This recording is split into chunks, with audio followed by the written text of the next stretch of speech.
kutekwa, watu kupotea, watu kuuawa, umeongelea watu kuogopa polisi. Kuna vipengele viwili. Kipengele cha kwanza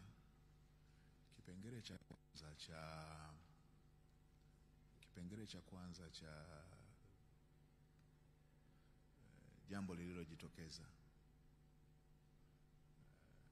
tarehe 29, sema watu wameuawa, watu wamekufa. Tumesema na mimi najitahidi sana, swali hilo nitalijibu pamoja na ni watu wangapi. Moja, na hii tu naomba Watanzania wote tuielewe hivyo. Duniani kote hakuna vurugu zinatokea zisizo na madhara. Pakiwa na vurugu patakuwa na madhara. Na ndio maana wale wanaotaka kuitaski Tanzania, kutanish image yake na kufanikiwa lile la kuweka Watanzania wawe kwenye haya makovu yasiyotibika, wanatumia maandamano. Wanaacha kuona uhalisia uliokuwepo. Ukiwaua watu walioko kwenye maandamano, una violation nyingi sana za human rights. Kwa sababu maandamano ni issue ya kikatiba. Hata kwetu hapa maandamano ni issue ya kikatiba. Na inakuaga na very clear maandamano yote yanakuwa very clear, ndugu zangu. Tunajuaga yanapita wapi, kiongozi wake nani, yanalenga nini, yataishia wapi. Na mimi nisingetamani sana tuanze kujadili sana hizi content, kwa sababu kuna watu wamepoteza watu. Tujiepushe sana kufanya haya like mchezo, like siasa. Hapa kuna watu wamepoteza wapendwa wao. Lakini kilichotokea, let us be fair to ourselves. Na wote pia wanaoongelea jambo hili tuiface reality. Pakitokea fujo, pakitokea vurugu, haijawahi kutokea vurugu isiyo na madhara. Ndio maana na swali lile lingine linalosema mnajiandaa vipi na Disemba, natoa rai kwa Watanzania, na hii ndio imekuwa kauli hata ya Mheshimiwa Rais. Let us get back, tukae eneo tunaloona aliko sawa, tujadiliane, tusiruhusu tena jambo la aina hiyo. Ndugu zangu, hakuna vurugu yeyote duniani iliyowahi kutokea na isiwe na madhara. Vurugu ikitokea, expect loss of lives, expect loss of properties, expect divisions. Yanatokea vurugu yeyote ikitokea. Tujiepushe Watanzania, sisi ni ndugu, tujiepushe. Yana gharama, mambo ya vurugu yana gharama. Na kingine, mmesema mmejiandaje? La kwanza, tunawaomba Watanzania kila mmoja wetu tuwajibike kuambizana, never again we shall let our country iende kwenye jambo la aina hiyo, sababu haina faida kwetu, ina makovu, ina gharama za uhai, ni jambo si jema. Sasa ninyi mmeona kwamba this is a sabotage ya aina hiyo, ambayo nitasema connections baadaye. Wewe ukiwa ndo uko kwenye dhamana ya kulinda watu na usalama wao, fujo zikatokea za aina hiyo, kwamba ukivamiwa, kwa sababu ukivamiwa kunaweza kuwa na loss of lives, unasema tu basi na waje tu hivyo hivyo. No. Kuna kiapo cha kulinda hii nchi, kuna kiapo cha kulinda mali za watu, kuna kiapo cha kulinda usalama wa raia.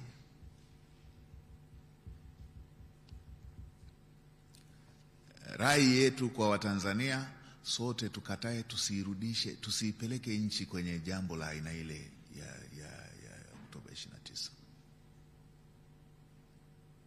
Nimeunganisha tumejiandaje, nimeunganisha na masuala ya kupotea, vifo vilivyojitokeza kwenye vurugu.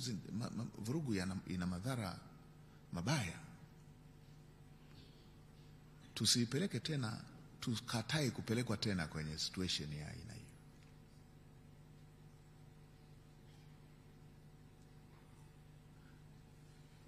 Sasa kulikuwa lile swali linalosema mna evidence gani kwamba ni economic sabotage, na kwamba kuna hivyo viashiria.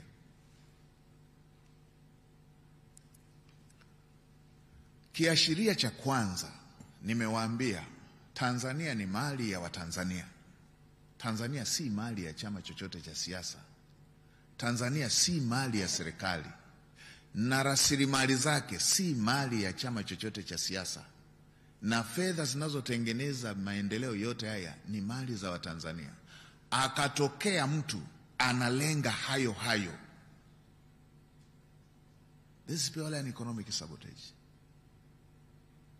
Wewe unajua kabisa uzalishaji na maisha ya Mtanzania, it involves movement. Unalenga miundombinu yote. Haya hii ni mambo kabisa ambavyo watu wa vita wanafanyaga. Yes, that is, jamani, hivi ndivyo walio wakubwa kuliko sisi watuambie. Introduction ya vita vya Kagera likapigwa daraja, piga sio kanisa, piga sio nini, piga vunja huku, vunja hivyo. That's a sabotage. Hiyo unalenga ni public, unailenga public. Hii haulengi serikali, haulengi chama cha siasa, hii unalenga public. When it is a public, when it's something has to do, kama jambo linahusu public, hii ni hujuma ya nchi. Hicho hapa ni yale yaliyotokea tu. Hivi mtu anayelenga kusabotage reli na pale wanaopita kwenye reli, wale ni wachama gani wale? Eti wanaopita SGR ile ni wachama gani? Wanaotumia maji ya Dawasco ni wachama gani? Wanaopita mwendo kasi ni wachama gani? Angalieni upya. Fedha imejengwa na watu wa chama gani? Ile mwendo kasi imejengwa na mchango wa chama gani kwani? Kuna watu wenye kadi yao walienda kuchangia reli. Mwendo kasi ule. Hizi ni fedha za Watanzania. Mtu akilenga TCRA, mtu analenga reli, mtu analenga stendi, mtu wanalenga investments na zingine nikitaka kutaja mwili unasisimka. Mtu analenga power station, tunakofanyia generation ya power ya nchi. Look, that's sabotage. Mtu anawaza bwawa 6.5 trillion, backbone ya nchi. Tuna ziada ya 2000 megawatts ziada kuliko nchi zote zinazo za East Africa and SADC, ziada. Alafu mtu anawaza kudamage. Hiyo ni siasa. Idea guys, hiyo wa Tanzania, hiyo ni siasa. It's purely sabotage. Mtu anachoma magari hata yaliyo transit, yaliyopita tu kwenye nchi yetu. Wale waliopitishia, watu wanaotumia bandari hii hapa wanaenda Zambia, Zimbabwe, DRC, ni wa chama gani? Ukisema ni uchaguzi, wana chama gani wale? Yes. So hii ni baadhi ya mifano. Alafu inakuja sasa, why do you think like that? Hii nimesemea kilichotokea, naenda na kwa nini ni sabotage. Jitihada zinazofanywa na wale wanaohamasisha wamelipwa. Yule aliyewalipa ana maslahi gani? Ingekuwa hii hamasa inafanywa na chama kimoja cha siasa, tungesema hawa wanapambana kutafuta madaraka. Ikifanywa maandamano yakiongozwa na chama fulani cha siasa, unasema hawa kuna dissatisfaction wameipata, ni wale pale bwana nani wako bwana na mwenyekiti wao yule pale bwana anaongoza, hawa wamepata. Hawa wanaohamasisha hata hawako nchini, wanahifadhiwa. wanapata na hela ya kurecruit vijana. Wale wanaowalipa watarudishaje hizo fedha kama if it's not the sabotage and eye kwenye rasilimali zetu? These are the things. Ndio maana nasema wanaotumwa na wanaomezea mate, never on earth tutatumia jitihada na nguvu zote na gharama yoyote kulinda rasilimali za Tanzania na Tanzania yenyewe. That is the thing.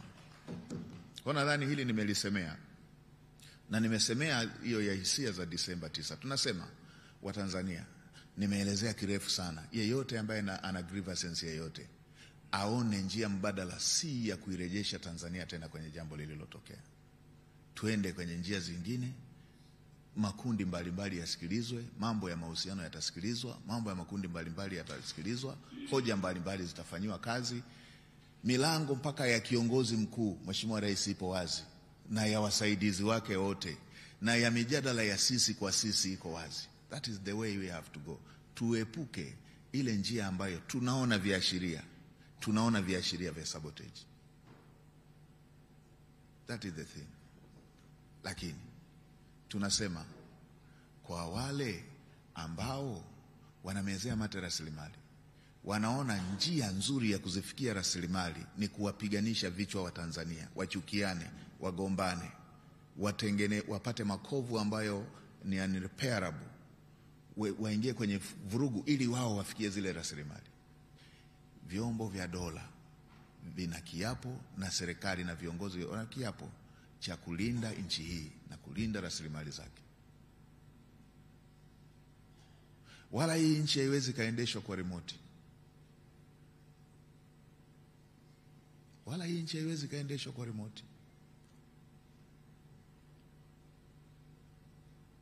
Kwa hiyo niliona hiyo nisemee kwa namna hiyo. Sasa hii ya watu kupotea, watu kutekwa, watu kuogopa polisi, hili ni jambo ambalo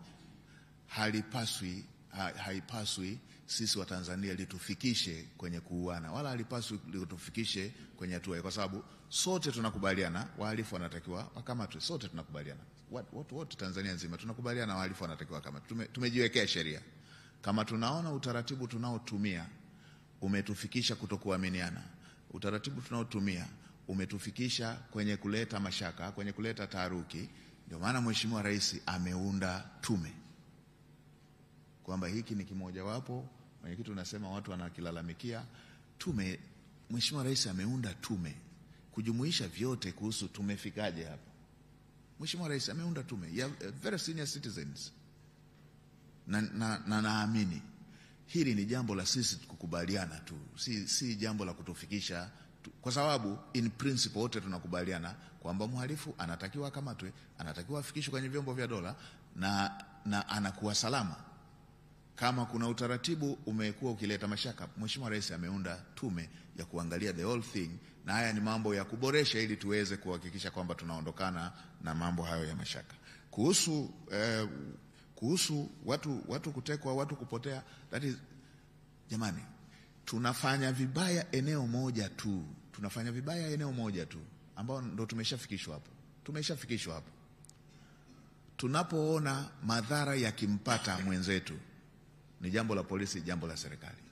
Hii ya kutilia mashaka nimeshaiongelea, inayohusisha mtu kafikishwa kabisa kwenye polisi, hiyo tumeshaongelea. Ni mambo ya kuyaboresha, si mambo ya kutufanya tuchome moto nchi tu, ni mambo ya tukubaliane, kwa sababu sheria tumejiwekea wenyewe. Na ndio maana Mheshimiwa Rais ameunda tume. Naamini recommendation zitakuja, alafu tukubaliane utaratibu. Kama tutasema mtu yeyote akikamatwa, kabla hajapiga hatua yeyote, mwenyekiti wa serikali yake ya kijiji ajue na ndugu yake ajue, ni jambo linalohusu wa Tanzania. Ndio maana Mheshimiwa Rais ameunda tume. Na niongeze eneo moja, kuna moja amesema kwamba hata mambo ya haki jinai hayajawahi kushughulikiwa. La hasha. Kuna mambo ya kitaasisi na kuna mambo ya kiutawala. Moja ya jambo ambalo lilikuwa recommended na watu wa haki jinai ilikuwa kupunguza mambo haya ya kurundika watu kwenye mahabusu. Mahakama za mwanzo zinarundika watu kwenye mahabusu, kila mtu analaza mtu, hata jambo lenye dhamana mtu anakataliwa. Hivi tunavyoongea, jaji mkuu wa mahakama ya Tanzania ameissue circular ya kuzuia mahakama za mwanzo kupeleka watu ovyo ovyo kule kwenye kurundika watu kule.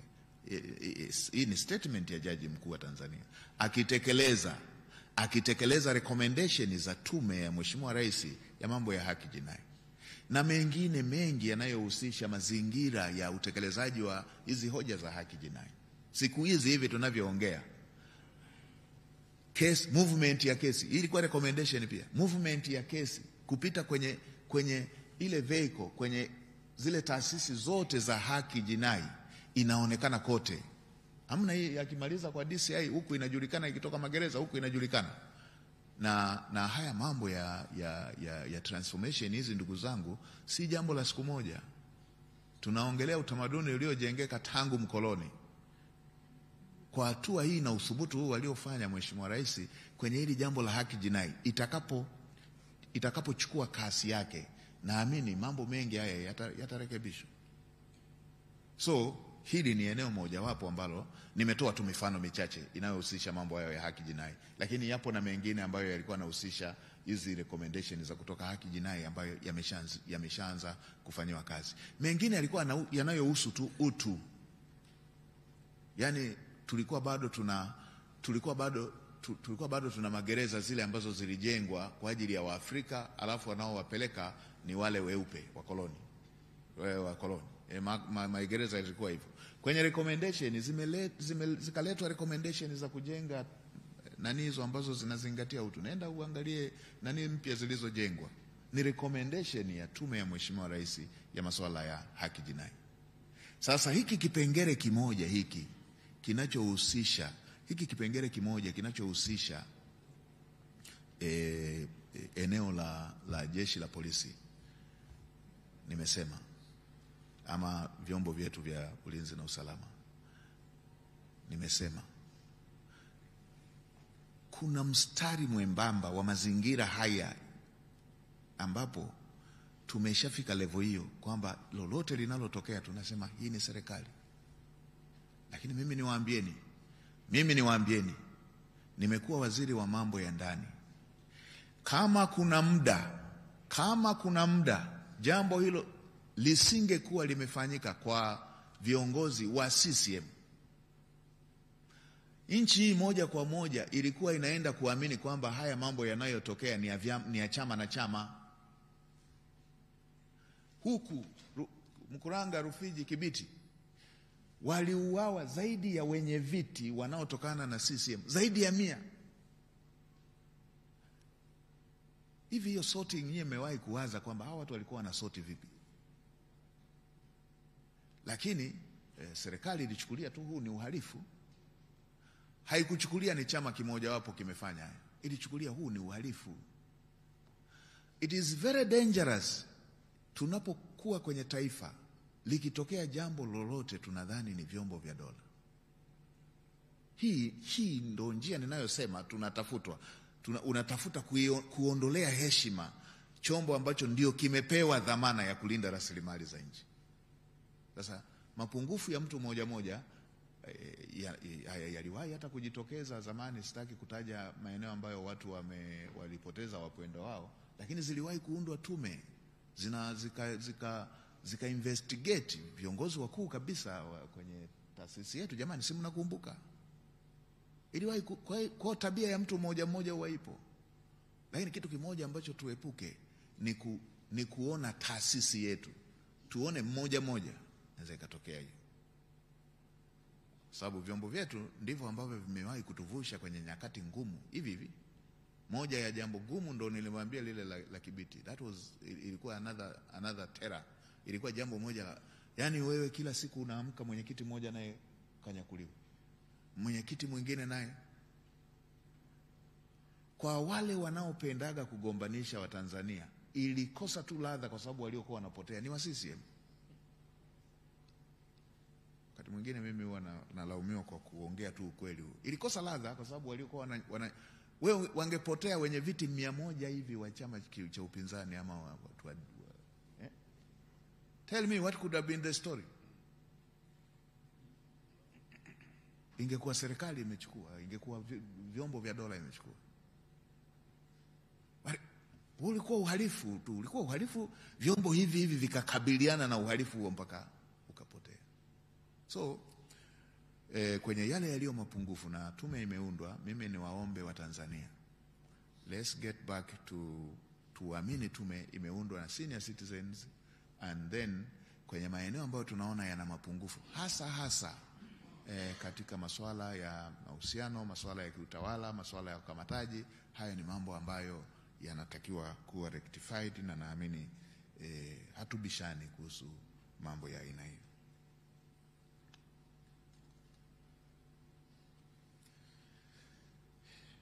Sasa nimewapa mfano hii mambo ya watu kupotea. Nimewapa mfano hivi, kama watu wanaweza wakafanya jambo la njama na wakajua hili jambo moja kwa, na wanatafuta kukosanisha watu na wanajua moja kwa moja ili atakayelaumiwa ni serikali, wanashindwaje kufanya? If there is a mission, wanashindwaje kufanya?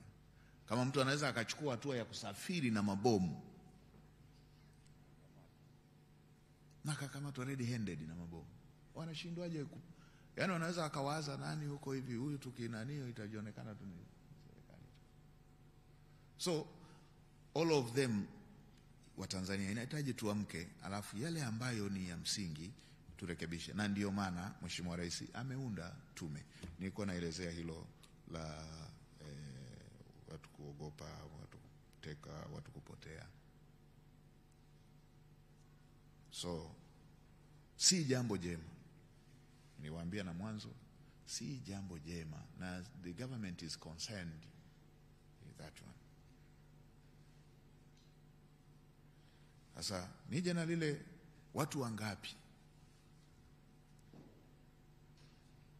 Na mmoja aliyeuliza amenisaidia kabisa, anasema mbona majengo mnataja, mbona vitu mnataja? Na hiyo ndio sababu, ndugu zangu, hatutaji watu. Guys, tunaongelea maisha ya watu, tunaongelea watu wamepoteza wapendwa wao. Haya si majengo. Ni nchi ya aina gani hiyo ya kucelebrate mtu maisha ya mtu? Guys, and these are the things ambazo tunaenda kwenye miko, ni vile halijakukuta wewe. These are the things ambazo siku hizi watu wameshakuwa wepesi tu. Mtu ameondokea na mpendwa wake, wewe una post like una post kama picha ya engagement.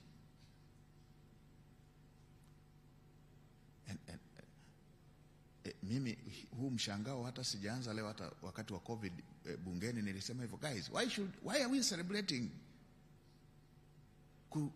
why are we celebrating loss of lives? Kwa nini tunataka kusherehekea watu kupotea?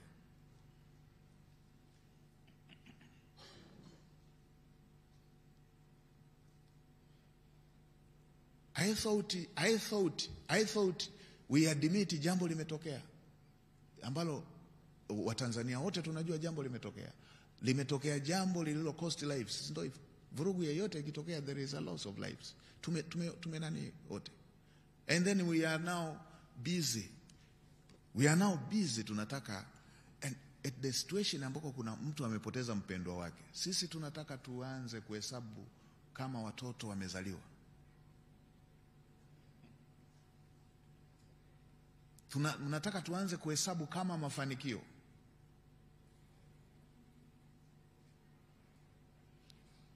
Guys, mnataka tuhesabu kama magari.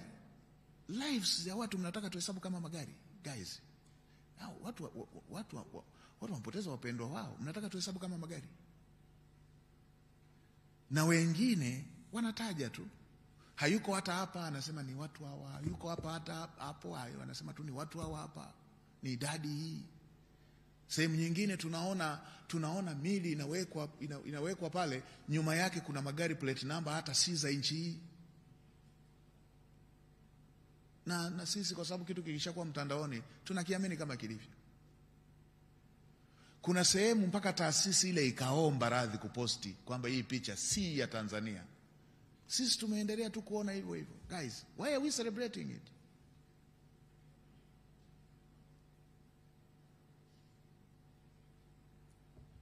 huku mimi naendelea na kwenyewe kukuona kama ni kutaka kuimba wimbo wa aliyekuwa na lengo la jambo hili.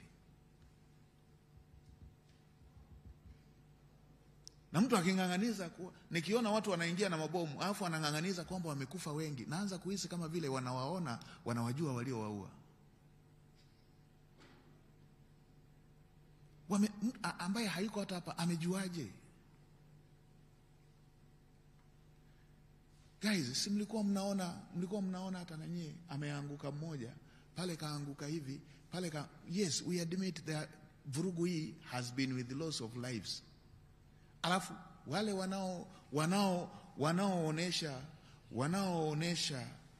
wanaoonesha hectares and hectares za watu wamelala. Sisi jamani, hivi do you know what does it mean watu hiyo kama wale wanaotaja? Sisi tuliwahi kushuhudia mambo ya aina hiyo kwenye nchi moja jirani. Do you know, kwanza tu uwezo kwanza mji huu tu harufu yake ingekuwa hivi. Unajua damu ya binadamu ilivyo? Wanaongelea tu elfu ngapi, si laki ngapi. Guys, tuwe makini. There is an economic war hapa kwenye nchi yetu hapa. I'm sorry if I've been emotional, lakini I'm just trying to wear the shoes. Najaribu kuvaa viatu hivyo kwamba look how watu wanafanyaje celebration za jambo la aina hii. And then na sisi kwa nini tunataka kupiki hiyo? Imagine kila mmoja aliyeguswa na jambo hili at a very family level, na akaenda kumhifadhi mtu wake huku nako, akaenda naye akaenda. Kumbukeni kwa mfano MV Bukoba, lipotokea jambo la MV Bukoba, kwa wale waliokuepo, yani muwe shuleni, muwe wapi, kwa hiyo meli moja kila mtaa wana jambo. Hawa watu wanaonesha hectares and hectares eti kwamba, guys, let's be sincere. We admit kuna jambo, loss of lives has happened, lakini let us respect ubinadamu, and let us respect familia, tuheshimu, tuwape break familia zilizopata madhara. Kama kuna eneo 1, 2, 3 ambayo bado iko na concern, nadhani bado na lenyewe linatakiwa lifanyike kwa heshima, sio kwa celebration, sio kwa sherehe. Wengine wale wanaotaka iwe sherehe wana jambo lao wanalolitaka. Wale wanaotaka iwe sherehe wana jambo lao wanalotaka. Mimi ningetamani kuweka star sana tunapoongelea jambo ambalo linahusisha maisha ya mtu mmoja, hizo families. Na kwa sababu tume imeundwa, tutoe nafasi hiyo ili tupate mambo ambayo ni ya uhakika. Tutoe nafasi, tusiende na wale wenye jambo lao. Jambo limetokea, has been with the loss of the people. Kwa nini tusipate taarifa za eneo hilo, za jambo hilo lililotokea, hata tukaweka picha za nchi nyingine? Guys, wa Tanzania, wale wanaofanya sherehe wana jambo wanalolitaka. Mimi nimeiongea hiyo tu emotionally kwa sababu inahusisha maisha ya mtu, inahusisha maisha ya watu, si jambo la kucelebrate bila kuwa na uhakika. Si jambo la kucelebrate bila kuwa na uhakika. Jambo lingine amesema mwenyekiti, reforms zimefanyika. Jambo lililohusisha jambo lililohusisha sheria ya Tume Huru ya Uchaguzi limefanyika. Ilikuwepo tena haya kutoka chama tawala ya kwamba mtu asipite bila kupingwa. Haya yaliletwa na wadau pamoja na vyama vingine kwamba pasiwepo na hii mambo ya mtu kupita bila kupingwa. Yalikuwa accommodated. Hii ni level ya kusikiliza. Yalikuwepo mambo ya kuwa na wakurugenzi kutokusimamia. Yaliletwa na yenyewe, yalifanyika. Kulikuwepo na mambo ya kwamba hivi vyama vingine vinakuwa vyama vya upinzani bado vichanga visaidiwe magari. Ilifanyika, vyama vyote vyenye wagombea walipewa magari. Nadhani mgombea na mgombea mwenza. Ilipita hiyo na yenyewe kwenye sheria.